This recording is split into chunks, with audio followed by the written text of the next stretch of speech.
Chapter 16. "Who found it?" Corby asked, her knuckles white on the Land Rover's door handle. Fraser pretended not to notice and accelerated into the bend, the four-wheel drive kicking in as tyres skidded on gravel wet from the night's rain. "Marianne Leonard." Corby raised a well-plucked eyebrow, then lurched forward as Fraser jumped on the brakes and tucked hard against the hedge. A mud-spattered pickup towing a sheep trailer squeezed past them, foliage scraping its side with a sound like nails on a blackboard. "She found this one too. Getting to be a habit." "Hardly one she's acquiring on purpose, I imagine." Did she sound as irritable as she felt? She could hardly blame Corby. If she'd followed her instincts and visited the centre on her way back from Worcester, or at least called the bunkhouse and insisted on speaking to Lucy last night, she might have prevented this second death. Leaving the Hindlip Hall HQ, that had been her plan. Then, with every mile of the drive, doubts had set in. She had called Lucy back straight away, after all, had left a message. Lucy had her number. If it was urgent, she would have called again. Fraser had let fear guide her. Fear that Marianne might have picked up on the attraction that kept nudging at her, no matter how she reminded herself to keep things professional, might think she was paying her too much attention, or realise that she was interested in her as more than a witness in a murder case. A witness or a suspect. People tended to assume that a trans woman would be attracted to men. Fraser had only ever been attracted to women. She'd behaved like a teenager. Idiotic. And right there was another problem. She had shared dinner at the cottage, made friends with the woman's dogs and the rest of the menagerie, swapped stories of her childhood on the farm in Mull. Not exactly swapped, if she was honest. Marianne had shared no childhood memories. Any cosy farm-type tales had come from her time with her previous employer, Effie, the old woman who owned the bunkhouse. No, Fraser had been the one blagging supper off someone from whom she should have been keeping her distance, and now that person had found a second body on her premises. She still didn't see Marianne as a serious contender. What would the woman have had to gain from Anna Price's death? Pitbull's team hadn't dug up any connection apart from the fact that Anna had stayed at the bunkhouse 3 years earlier, and that was not enough to justify making her a suspect. But she was certainly a person of interest in the investigation, and Fraser shouldn't have allowed the attraction that she felt for the woman to cloud her judgment. Pitbull would roast her if he found out, and he would be right. "And it's that Lucy Hawkins?" Corby asked. "The one who bet the first victim before?" Fraser nodded but said nothing. They were barely 100 yards from the lane to the bunkhouse and she flipped her indicator down. The clunk-click sound of the signal was strangely comforting. "One of the lovebirds, wasn't she? God, that lad's going to be devastated." Russell. The poor boy couldn't be much over 25, and now he'd lost the love of his life. And it should have been entirely preventable if Fraser hadn't taken her eye off the ball. She hadn't expected a welcome party, but when the Land Rover crested the rise in the track, 3 figures perched on the low wall outside the barn. Marianne Leonard raised a grey face as she sat up and didn't even bother to shrug off Donald McIntyre's arm. On her other side sat Roger Taylor, massive thighs apart, his feet planted. Fraser thought again of the strange love triangle. Both men besotted with the centre manager, who, she suspected, wasn't interested in either of them. Wasn't interested in men at all. Corby took charge of the good mornings, though there was little good about it, and asked Marianne if she was all right, a question which Fraser had avoided. It was clear from her face that she was very far from it. Under Fraser's gaze, McIntyre removed his arm from around Marianne's shoulders, and a tremor, almost a shudder, passed through her. Her face was blank, the shutters firmly down behind the eyes. "She's in here, is she?" Corby said, motioning to the barn door, which was partially obscured by Taylor's solidity. He stood up, surprisingly agile for such a big man. "No one's been in since Marianne found her." "She called me." McIntyre patted his pocket, which showed a telltale rectangular smartphone shape, proud even in this moment that she'd called him rather than Taylor. "Rog and I came out. Everyone else is still inside." Fraser went to the back of the Land Rover and pulled out a couple of white scene suits. It would be a good hour before the rest of the team arrived, and she wanted to have a look before talking to the bunkhouse guests. "Have you told anyone what's happened?" she asked, fearing the answer and relieved when Taylor shook his head. "Nothing about," he gestured towards the barn. "I told them that there'd been an incident and that the police were on their way. We just asked them to all wait in the dining room. Alice is making more tea and coffee. I hope that was the right thing to do." His face flickered, causing Fraser to wonder what was coming next. She raised an eyebrow. "Everyone cooperated. There were no questions." Taylor flushed, ground his foot into the cinder beneath. "Russell didn't take it well. He'd been worrying about Lucy anyway, and, well, he kind of fell to pieces." "No one's told him." She looked at Marianne. She could imagine her sitting Russell down in her warm kitchen, taking his hand and breaking the news tenderly. At any other time, perhaps. Now the manager sat like a hollow statue, barely breathing. "I just told him it was nothing to do with Lucy and he didn't need to worry. Said you'd explain it all when you got here. He's still a bit shaken up, but I left Helen agile looking after him." Fraser repressed a sigh. Taylor had meant well, she knew. She imagined he always meant well, but was a little lacking in imagination. Still, one could hardly blame him for not knowing how to act when confronted with violent death. It was hardly in the Woggle handbook. She pulled the scene suit over her jeans, tucking her hair up beneath the hood. Corby had hers on already and looked like a white Teletubby. On the wall, Marianne Leonard shifted suddenly, then scrambled to her feet. She was shivering. "I don't want to go back in there." It was all Fraser could do not to reach for her. Donald McIntyre showed no such restraint, and this time the woman did shrug him off as though his touch had burned. "You don't have to," Fraser said. "In fact, I think the best thing would be for you three to go inside. Get Marianne some tea," she added to Donald. A hot drink would be far more effective than any pouring. "We just need to have a look in here, verify that it's Lucy Hawkins, and then we'll be in to talk to everyone. In the meantime, don't go into the dining room, and if anyone comes to ask anything, just tell them we've said you're not to say anything yet and to stay put. We'll be as quick as we can." It was important, Fraser knew, to disassociate the body from the living person it had once been. This grotesque mannequin, swinging slowly in the draught of air from the open door, must be viewed as a separate entity from Lucy Hawkins. The girl had been so vital. Even distressed as she'd been when Fraser had interviewed her in Marianne's pantry, she had been full of ruddy health. Something of the jolly hockey sticks about her. Senior prefect once, perhaps, of some girls' public school, destined had she lived to be a blisteringly competent mother, to sit on endless committees, always striving for the good of her community. A community that now would have to learn to live without her. Fraser wondered how much Marianne had seen, if the clothing and circumstance had been enough for her to identify Lucy, or if she'd needed to look at the swollen face, the blackened tongue protruding between rigid blue lips, eyes bulging, the skin ashen and taut. It was a sight fit to haunt a hardened crime scene investigator, despite the lack of overt brutality.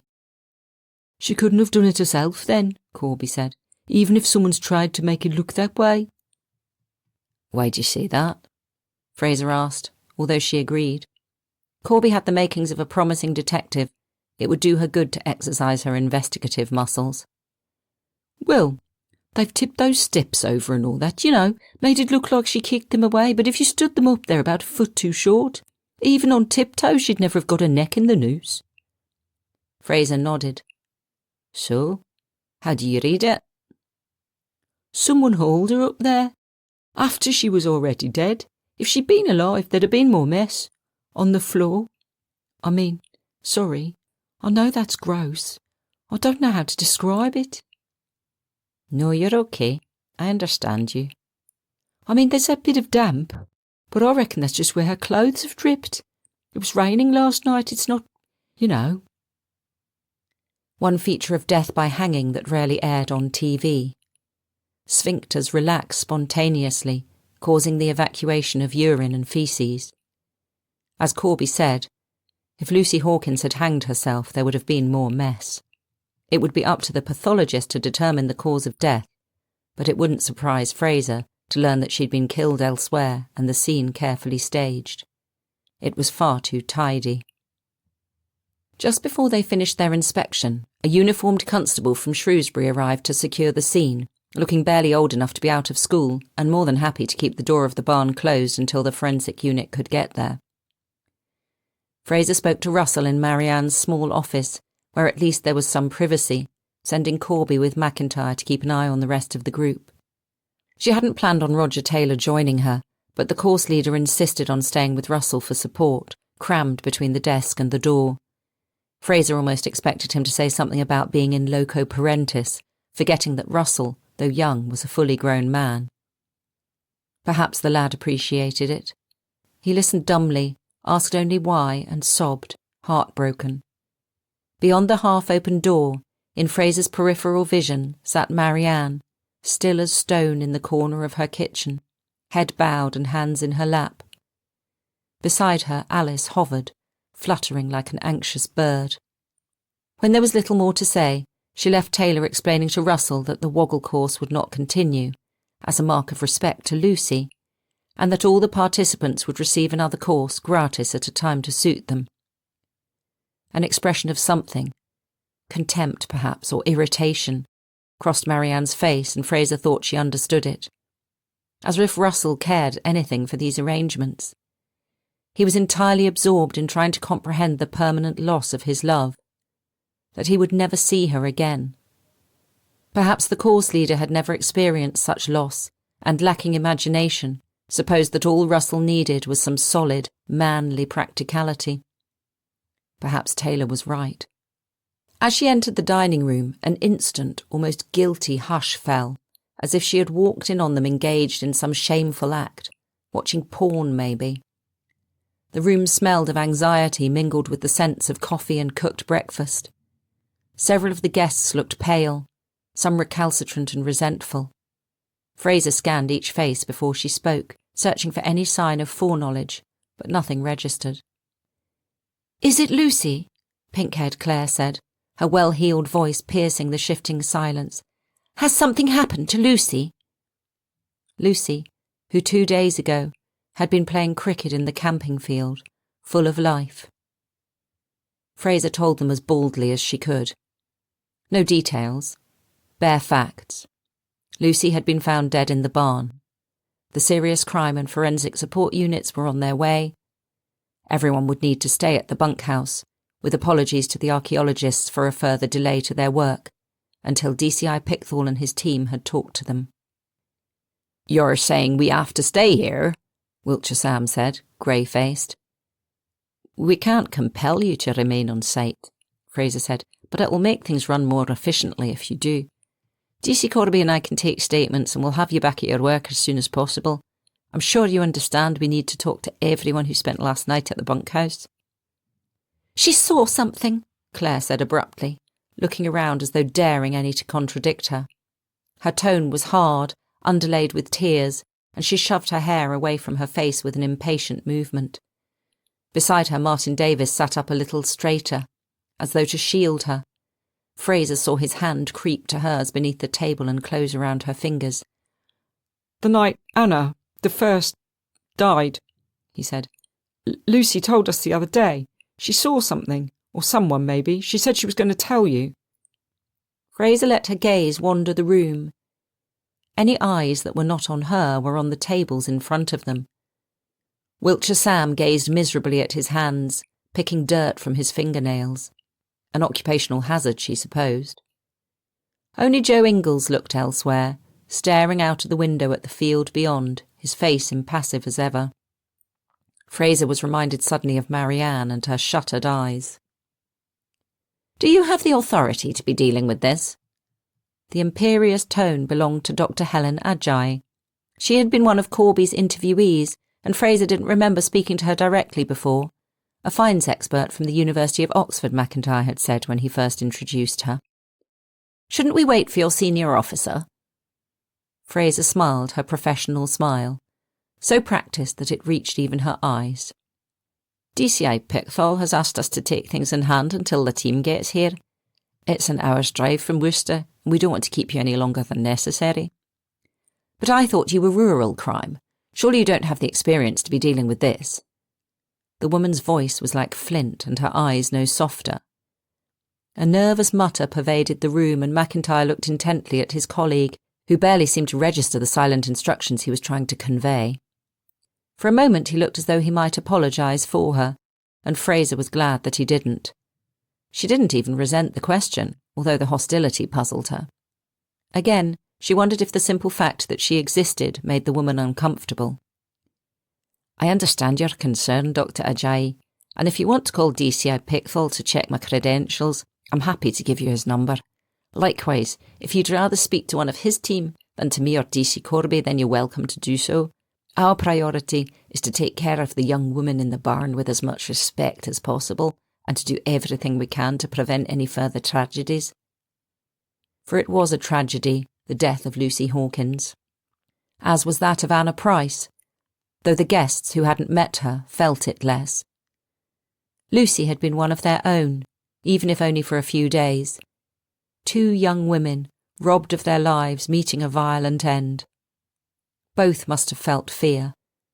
Both had known in their last moments that there would be no escape, and the killer must have been entirely without compassion to leave one face down in a bottomless pool and one swinging from a beam with the breath choked out of her on a wet, dark night.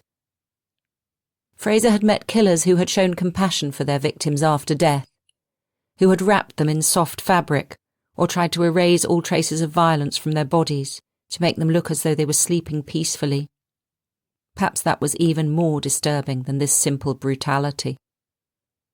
Dr. Ajayi remained unabashed, but neither asked for the DCI's number nor raised any further objections. Fraser made arrangements to take statements, using the same rooms as previously, and turned towards the kitchen, hoping that Alice would furnish her and Corby with coffee. Through the serving hatch her eyes found Marianne, her pallor almost spectral, arms wrapping her cardigan tight around her ribcage as though its thin wool might prevent her from shattering all over the floor. The centre manager had left her chair in the corner, woken at last from her trance. Her eyes were huge and shadowed, and in them Fraser read a plea. But for what? She did not know.